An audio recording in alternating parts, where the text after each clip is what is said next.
Quelqu'un avait dit, là où coule le pétrole, coule aussi le sang. En fait, c'est une manière de dire que si tu veux comprendre une guerre, il faut que tu suives la direction du pétrole. Or, cette guerre est une guerre de l'énergie entre la Russie et les États-Unis, mais qui malheureusement se joue sur un terrain neutre qui est le terrain ukrainien. Cette guerre, bien évidemment, arrange les Américains qui sont derrière et qui tirent les ficelles. Pourquoi est-ce que cette guerre arrange les Américains? Déjà, regardons sur le plan militaire.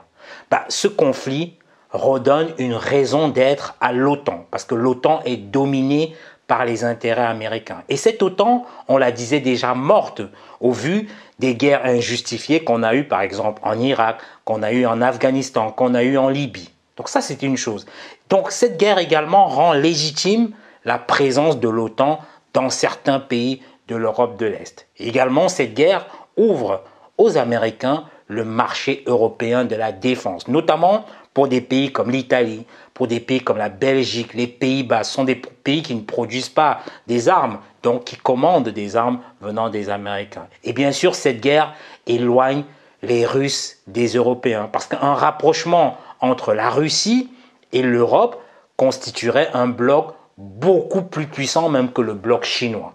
Donc une Russie isolée et une Europe sous la protection de l'OTAN, ça fait bien sûr l'affaire des Américains. Donc ça, c'était sur le plan militaire. Maintenant, regardons le plan énergétique, qui pour moi est le plus important. C'est que cette guerre donne l'occasion aux Américains de faire grimper les cours du pétrole et de rendre leur gaz et leur pétrole de schiste beaucoup plus compétitifs sur le marché. Cette guerre également permet de limiter l'influence de la Russie sur l'Europe, notamment sur le plan énergétique, parce que l'Europe, il faut le dire, est totalement dépendante de la Russie pour sa consommation de gaz. Donc si tu as envie de comprendre tous les tenants et les aboutissants de cette guerre du pétrole, écoute, je t'invite à me suivre juste derrière mon écran et là tu vas tout comprendre.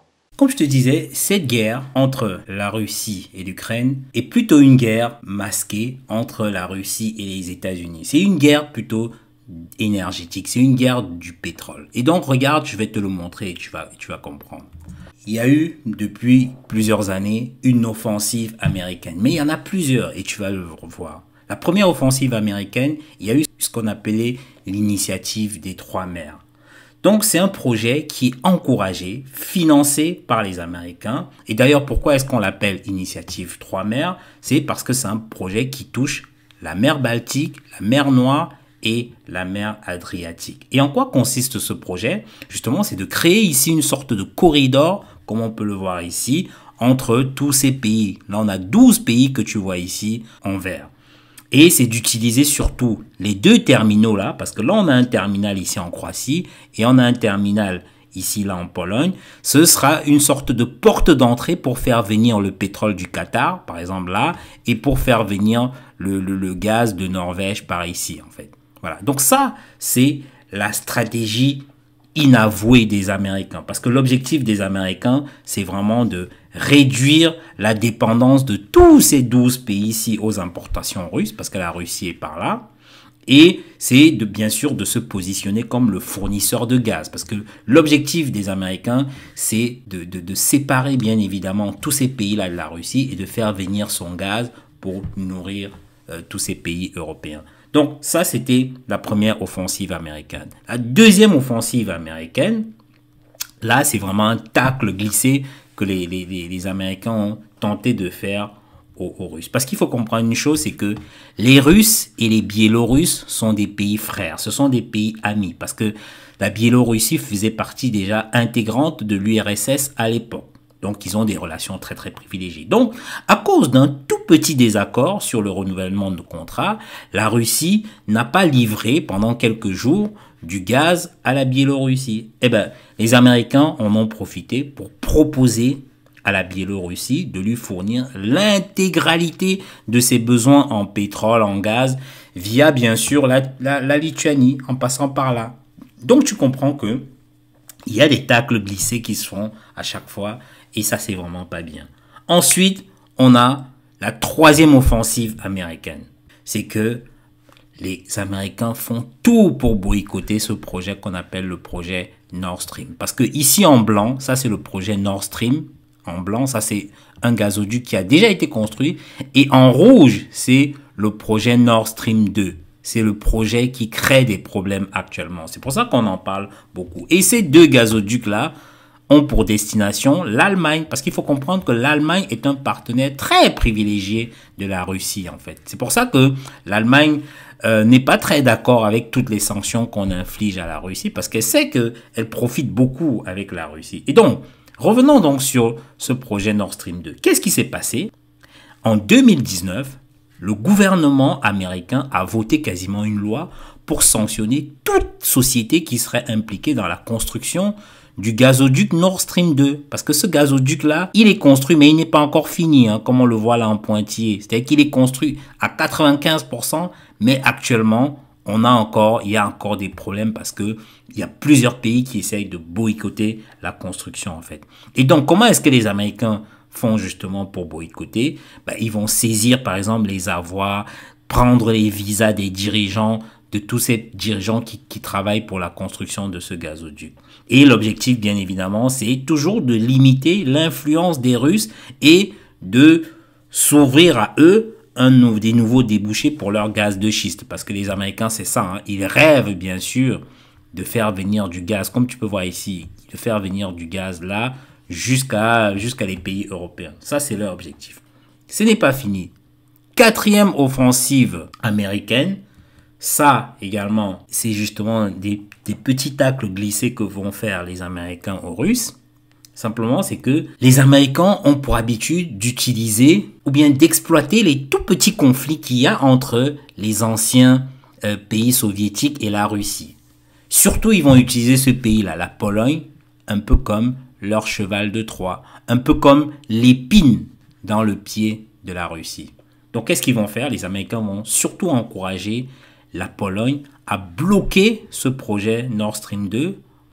Les Polonais, qu'est-ce qu'ils vont faire? Très souvent, ils vont infliger des amendes aux entreprises qui travaillent sur ce projet, soi-disant que ces entreprises refusent de communiquer des informations sur leur financement. Également, la Pologne ne compte pas, justement, renouveler son contrat Yamal. Ça, c'est un autre gazoduc Yamal qui passe par la Biélorussie et qui traverse la Pologne. Sachant que quand ça traverse la Pologne, la Pologne touche des redevances. Mais la Pologne a décidé de construire, bien sûr avec l'appui des États-Unis, un autre pipeline, comme on peut le voir ici là, qui justement va vers la Norvège, va traverser le Danemark et arriver ici jusqu'en Pologne, en fait.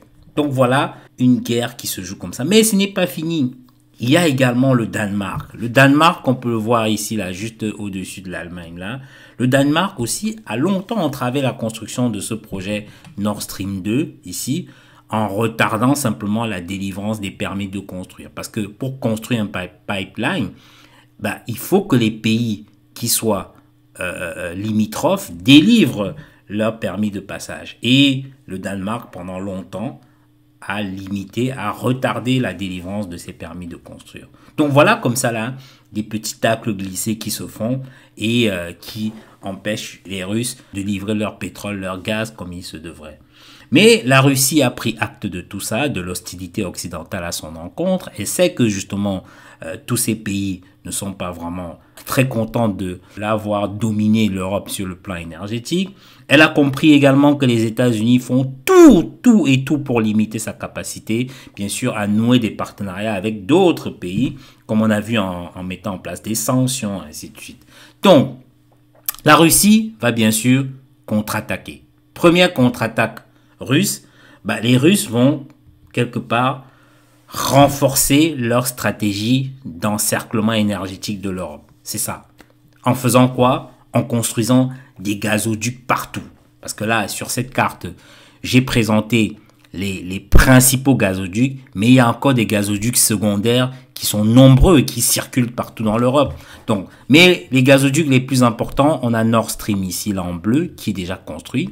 Ensuite, on a le deuxième Nord Stream 2 qui est en rouge ici, c'est le gazoduc d'ailleurs qui cause des problèmes, qui est déjà construit à 95%, donc il reste 5%. Et tous les deux là ont pour direction l'Allemagne.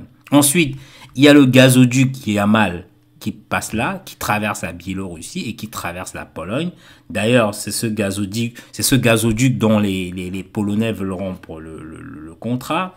Ensuite, il y a le quatrième gazoduc qui est le Brotherhood ici là, qui traverse toute l'Ukraine. Et d'ailleurs, la Russie travaille aujourd'hui à vouloir contourner l'Ukraine pour la priver de redevances. Parce que quand un gazoduc passe par là, bah, l'Ukraine touche là une redevance. D'où la construction d'ailleurs du Nord Stream 2 ici là. Tout ça pour ne pas passer forcément par l'Ukraine. Et bien évidemment, ça ne plaît pas aux Ukrainiens, ainsi de suite. Ensuite, on a ce gazoduc Turk Stream, ici là, qui passe par le sud, qui également est exposé aux sanctions américaines.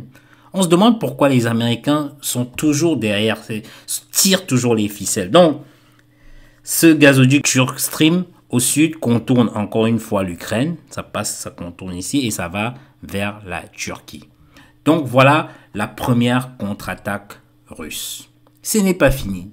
Deuxième contre-attaque russe, c'est le déploiement vers l'Asie, surtout vers la Chine, mais on va dire vers plusieurs pays asiatiques, avec ce gazoduc qu'on appelait le Power of Siberia, voilà, qui va comme ça là aller vers la Chine. Il faut dire que la Russie, elle est très grande en fait, hein, donc elle touche non seulement l'Europe, et elle touche aussi l'Asie, parce que la Russie, dans la Russie, il y a 7 fuseaux horaires, hein, c'est un pays très très vaste.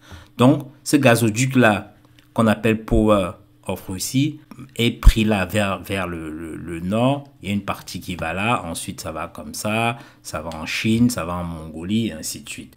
Troisième contre-attaque russe, c'est ce qu'on appelle l'exportation du gaz liquide. Parce qu'il faut comprendre que le gaz, il peut être sous forme gazeuse, mais on a du gaz aussi qui peut être sous forme liquide.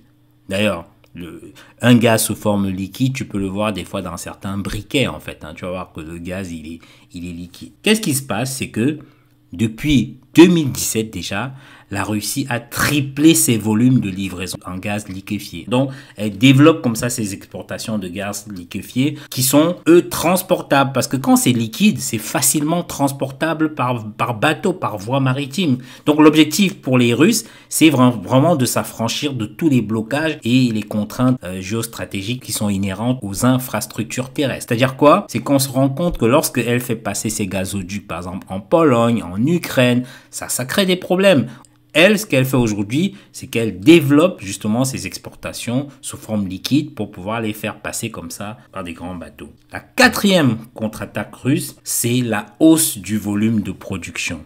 Pourquoi? C'est que l'objectif, c'est vraiment d'affaiblir les producteurs de gaz de schiste américains. Parce que la Russie, c'est en augmentant sa production, elle va casser les prix, elle va faire effondrer les prix de l'énergie. Et bien évidemment, les producteurs américains ne pourront pas mettre leurs produits sur le marché. Bah écoute, si tu as aimé cette vidéo, like, partage avec toutes les personnes qui pourraient être intéressées. Mais surtout, si tu n'es pas encore abonné à cette chaîne, bah écoute, clique sur le bouton rouge et puis abonne-toi. Mais surtout, active la cloche pour recevoir des notifications lorsque je mettrai d'autres vidéos en ligne.